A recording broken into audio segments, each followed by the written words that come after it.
Welcome back, Saints. I'm Nathan. And I'm Charlotte.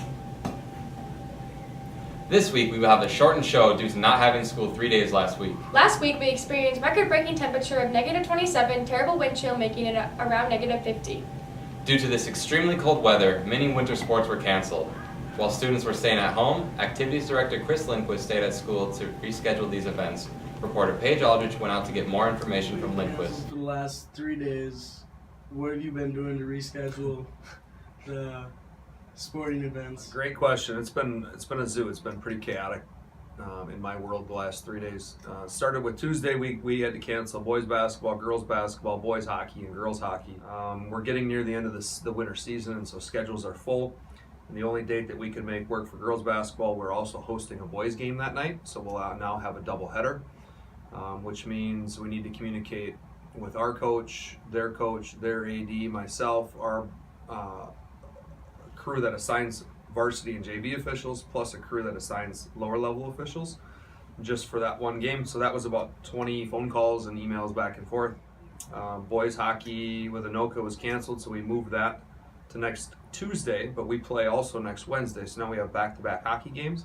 We also play that Saturday, so we have 3 games that week. The following week is sections, where we also have 3 games already scheduled.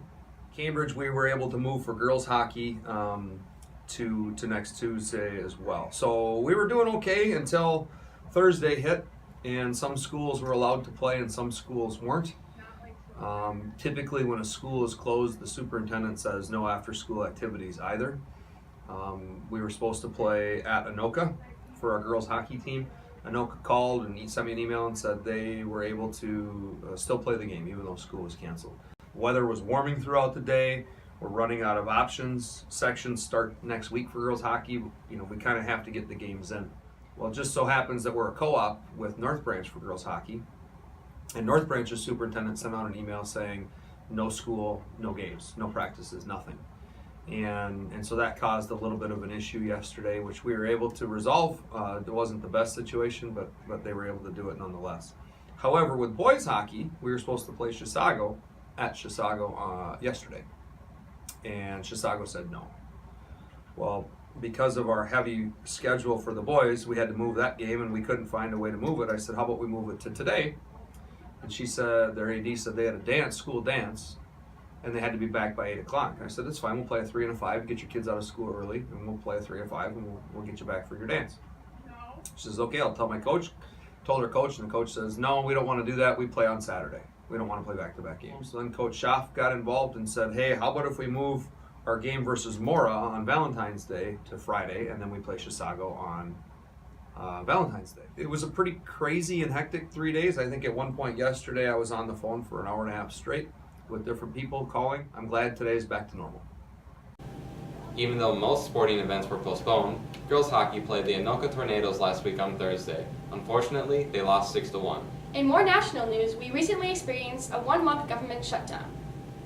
One of our reporters, Maddie Keach, got more information on this issue. On January 25th, Donald Trump agreed to sign a bill that would end the 35-day government shutdown. However, if Donald Trump does not receive funding to build the wall, he is planning on shutting down the government again on Friday, February the 15th.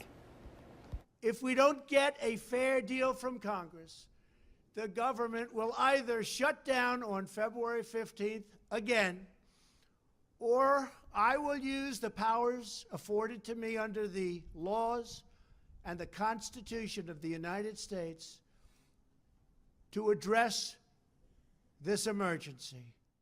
According to the New York Post, 49% of Americans are against Trump's plan to build a wall. A financial company known as S&P Global estimated that the government shutdown costed around $6 billion. Donald Trump requested $5.7 billion to finish building the wall. As most people know, around 800,000 government workers have not been being paid. However, Donald Trump has assured that they will be paid very, very shortly. I will make sure that all employees receive their back pay very quickly or as soon as possible. Thank you for that information. In school news, NHS will be hosting the blood drive this week on February 6th A few of our reporters went out to talk to NHS advisor Sharon Bergman to get the scoop on the blood drive. Blood drive is our second blood drive for the year, and we are doing it on Wednesday, February 6th, during the daytime from 8 to 1, and we're going to have it in the back gym this year.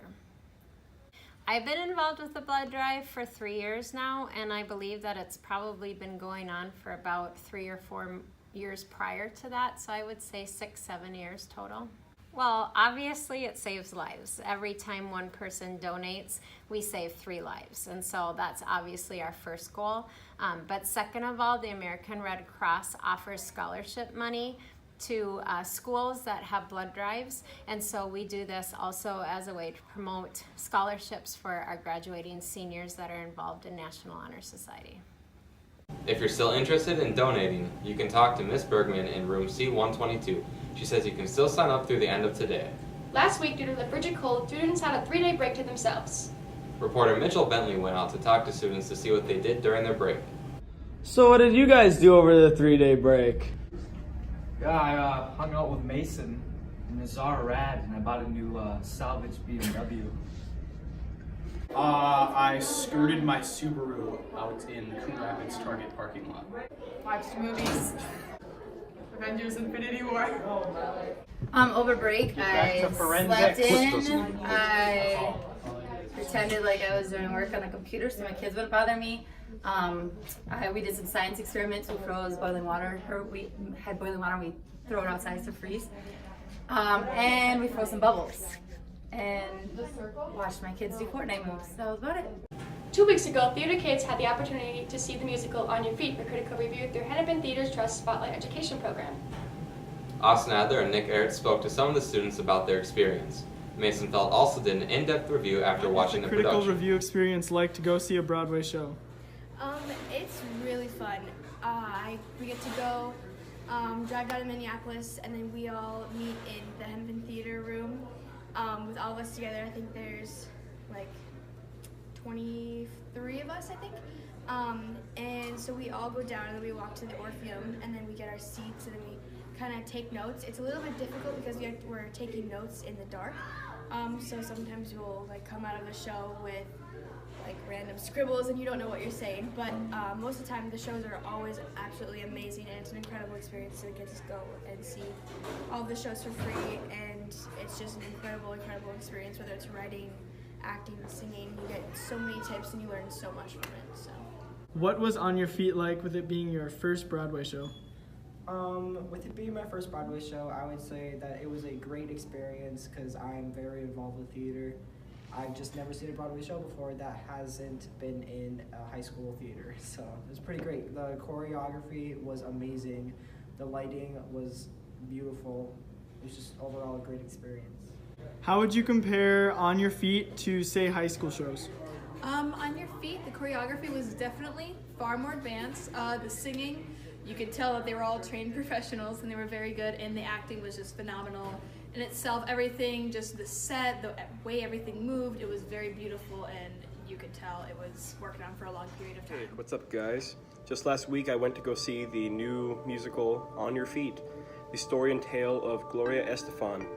You might know her for writing one of the most famous pieces of music in the late 80s, Conga. Well, I'm not going to give a history lesson. The show accurately depicts the major events of her 80s performance career with energetic and lively music with great choreography to boot. Actually, it would be a vast understatement to say the choreography was great. It was phenomenal, backed by energetic and explosive Cuban-themed music throughout the whole show. Overall, the show is nearly perfect, a near perfect balance of story and music, while sometimes dwelling too long on the slow songs and the fast-paced, energetic songs leave too soon. Overall, I'd say the show is perfect for people just getting into watching anything theater-related. It's good all around. There's things inside the show for everyone to enjoy, so just get out there, get on your feet, and go watch it. Speaking of theater, the one-act production Declaration moves forward in sections at Duluth East High School after tying for first in